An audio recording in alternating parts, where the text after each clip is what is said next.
আমাদের অতক্ষণ ধরে সকালে হয় না। মজুরের মাথার বেড়ি হতে হয়, তারপরই হয়তো দড়ি হতে হয়। কোমরে আমাদের না জড়ালে ওরা আবার বল পায় না। চাষিটাও কম যায় না।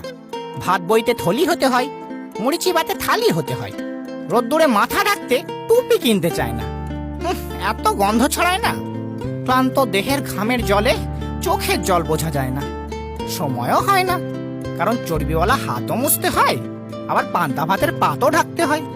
সারাদিন এত কাজ যে ছিঁড়ে গেলেও টের পায় না। তাই বাবু, আমাদের অতক্ষণ ধরে সকালে হয় না। ও জিও গুরু জিও, কি নিংড়ে দিলে মারি। হ্যাঁ, পুরো মনে হলো রবীন্দ্রনাথ গামছা পরে কবিতা বলছে। হ্যাঁ, কি প্রশংসা ছিড়ি। তাহলে শুনলি তো এই বাংলায় গুরুর কত সম্মান। এখনো কত লোক শুভ কাজের আগে গলায় গামছা চোলায়। হ্যাঁ, আবার কেউ কেউ গামছা দিয়ে নিজেই ঝুলে যায়। এই সালা, এবার কিন্তু সত্যি নিংড়ে দেবো।